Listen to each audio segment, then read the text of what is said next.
بسم اللہ الرحمن الرحیم ایاک نعبد و ایاک نستعین. مراد سعید، سب سے پہلے تو آپ کو اور این ایچ او کو، آپ کی پوری ٹیم کو، سیکرٹری صاحب آپ کو سب کو میں خراج تحسین پیش کرتا ہوں، کیونکہ یہ جو آپ نے فگرز بتائی میں شاید غلط ہو جاؤں، 16,000 کلومیٹر، 16,000 اور 6,118، 2,000 اور 6,118، 300 گنا زیادہ. ہاں. تو یہ جو آپ نے جو حکومت اپنے آپ کو کہتی تھی کہ وہ سڑکیں بنا رہی ہے، تو اس سے آپ نے یہ ثابت کیا کہ اور بھی بہت کام کر سکتے ہیں سڑکوں بنانے کے علاوہ، لیکن سڑکیں بھی ہم نے 3 گنا زیادہ بنائی ہیں. جی، میں اپنے سارے ساؤتھ پنجاب کے منسٹرز، ممبرز نیشنل اسمبلی، میں آپ سب کو اس چیز کی مبارک دیتا ہوں کہ یہ جس طرح شاہ محمود نے کہا، یہ بڑا ایک امپورٹنٹ سڑک ہے جو 3 ضلعوں کو جوڑ دے گی اور جو ٹریول ٹائم ہے وہ کم کر دے گی. اور اس سے ہمیں پتہ ہے کہ اور بھی جس طرح کی کئی سڑکیں ایسی ہوتی ہیں جس سے ساری اکنامک ایکٹیویٹی بدل جاتی ہے، ایریا کی اکنامکس بدل جاتی ہے، تو انشاءاللہ یہ وہ سڑک ثابت ہوگی. میں صرف اس اوکیزن پہ جو امپورٹنٹ بات کرنا چاہتا ہوں وہ یہ ہے کہ جب ہم آئے، جیسی تحریک انصاف کی گورنمنٹ آئی، تو میرے خیال میں پہلے ہفتے میں شروع ہو گیا تھا کہ جی کدھر ہے نیا پاکستان، اور پہلے ہفتے میں شروع ہو گیا کہ گورنمنٹ فیل ہو گئی.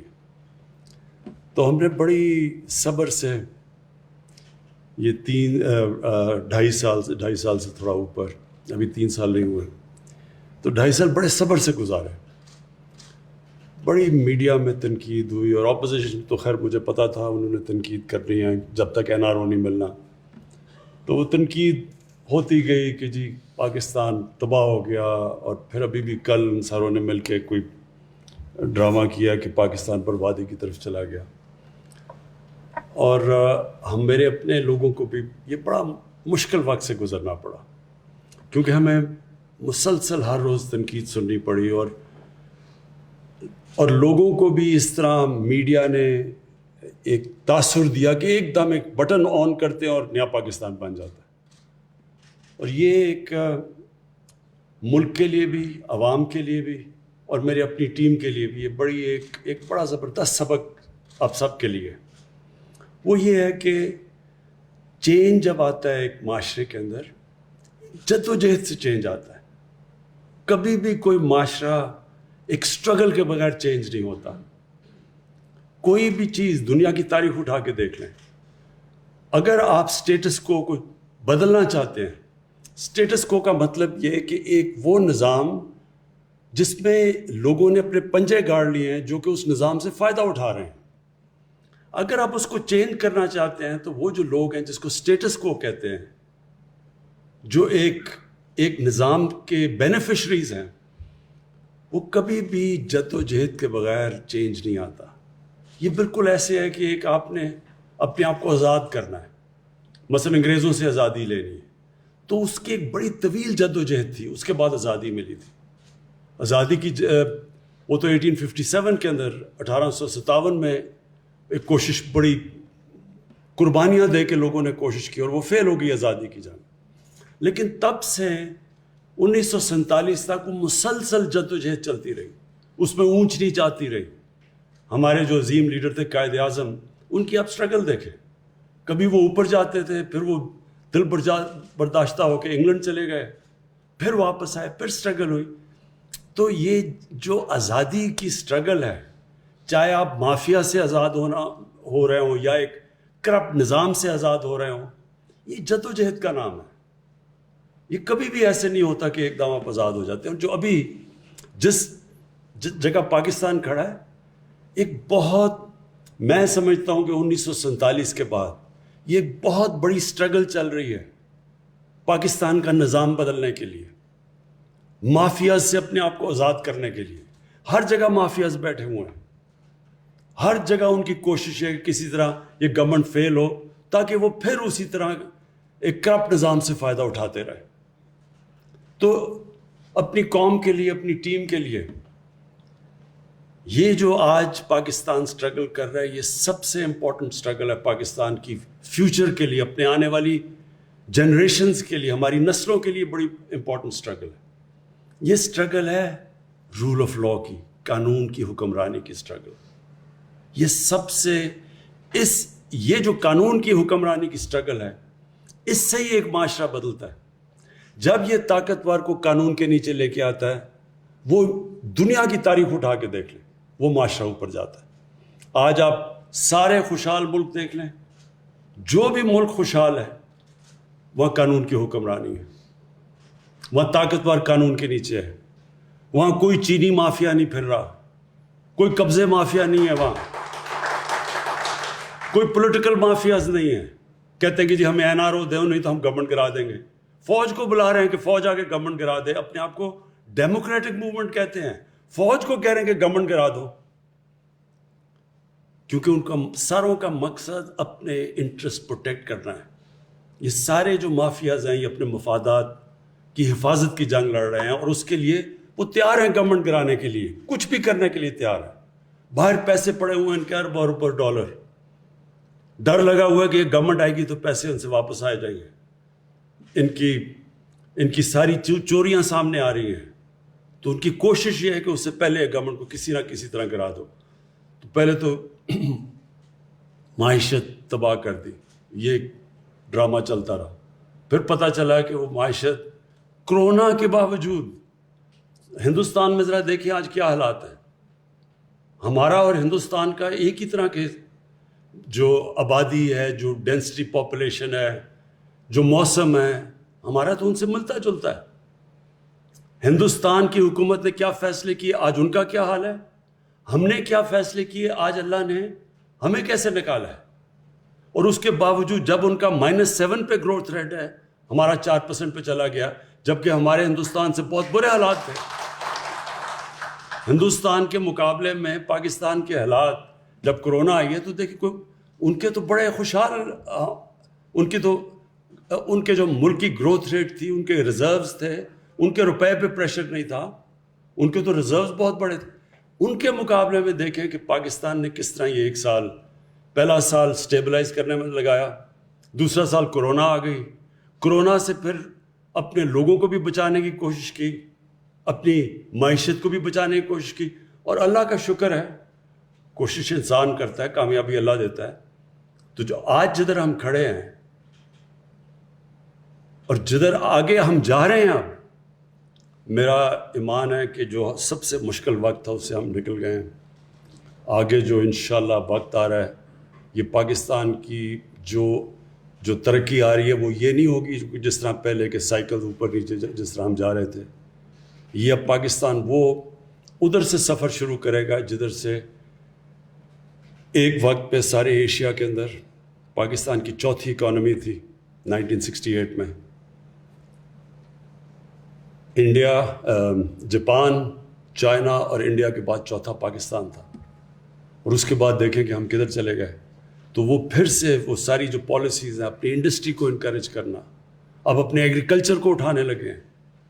ابھی بھی ماشاءاللہ جو فصلیں ہوئی ہیں, پہلے کسانوں کو پیسے لے کے دیے, جو شوگر ملز پیسے نہیں دیتے تھے.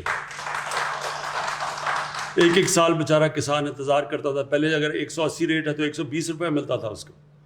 پورا پیسہ ملا ہے, ٹائم پہ ملا ہے. اس پیسے کو کسان نے اپنی زمین میں لگایا, ریکارڈ پیداوار آئی ہے. اور جب کسان پیسہ بناتا ہے تو وہ لنڈن میں میفر میں فلیٹ نہیں لیتا, وہ اپنی زمین پہ پیسہ لگاتا ہے, ملک کو خوشحال کرتا ہے. انشاءاللہ اب کسانوں کے لیے جو ہم پیکج لے کے آ رہے ہیں, انشاءاللہ آپ دیکھیں گے کہ پہلے یہ 60s میں جو صحیح معنی میں ایک دفعہ جو آئی تھی گرین ریولوشن, ایک کسانوں کے لیے اور دوسرا انڈسٹری کے لیے. پھر جو اسپیشل اکنامک زونز ہیں جو ہمارے چائنا کے ساتھ اب سی پیک کا جو فیز اگلے فیز میں جا رہے ہیں, ان کی انشاءاللہ انڈسٹریز کی ری لوکیشن ہماری اسپیشل اکنامک زونز, تاکہ ہم ایکسپورٹس اپنی بڑھائیں. آئی ٹی کی ایکسپورٹس دگنی ہوگی, اور انشاءاللہ یہ دگنی سے بہت تیزی سے اوپر جائیں گی, کیونکہ پہلی دفعہ اب ہم آئی ٹی کے اوپر زور لگا رہے ہیں.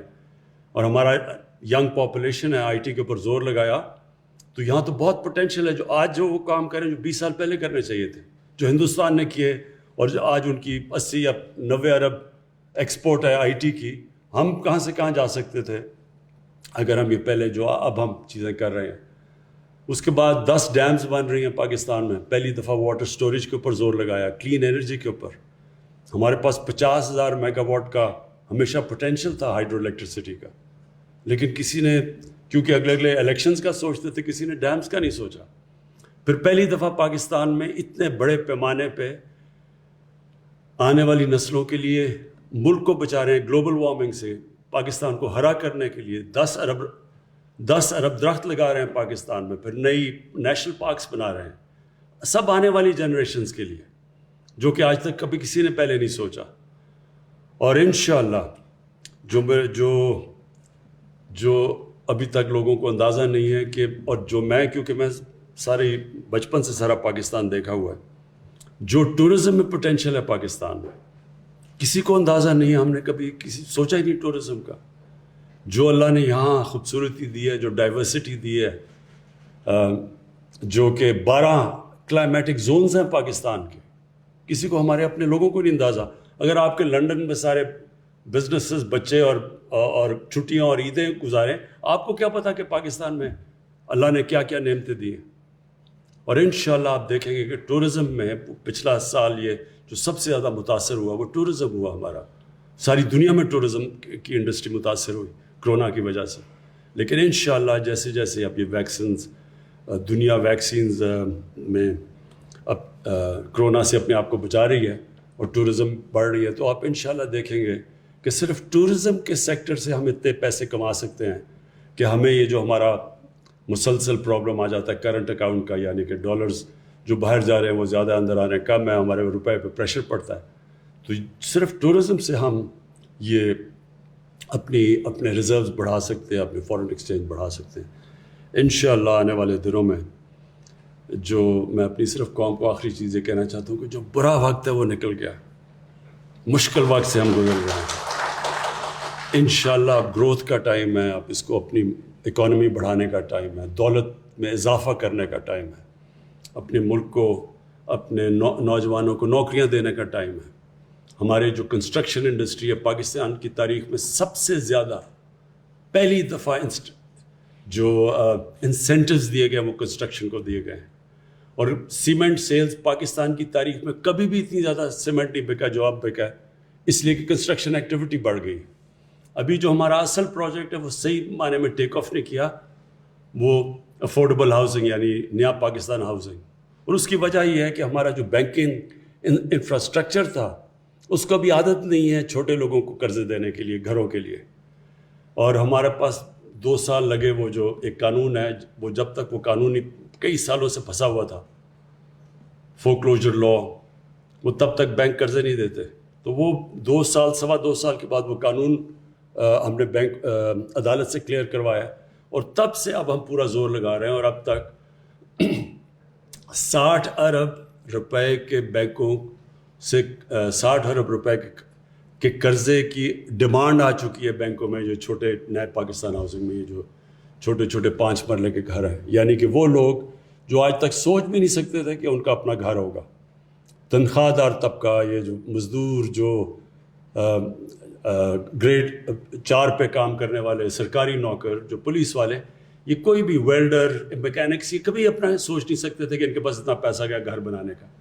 لیکن یہ جو ہمارا نیا پروجیکٹ ہے کہ جو آپ کرایہ دے رہے ہیں, جو لوگ 15-20 ہزار کرایہ دیتے ہیں, وہی قسطوں میں چلا جائے گا اور گھر بھی اپنا بن جائے گا. یہ پہلی دفعہ پاکستان میں انشاءاللہ شروع ہو رہا ہے. اور یہ اس کے اوپر ہم اور بھی طریقے لے کے آ رہے ہیں. بینکوں کے علاوہ ایسے فائنانس ہاؤسز لے کے آ رہے ہیں, یہ شوکت ترین ابھی کرنے لگے ہیں, تاکہ وہ صرف اور صرف ان کا کام ہی ان بینکس کا ہاؤسنگ کے لیے قرضے دینے کے لیے. تو یہ بھی ایک, یہ جب ٹیک آف ہو جائے, یہ ایک اور چیز ہے جس سے سب سے زیادہ روزگار شہروں میں ملتا ہے جب کنسٹرکشن انڈسٹری چلتی ہے.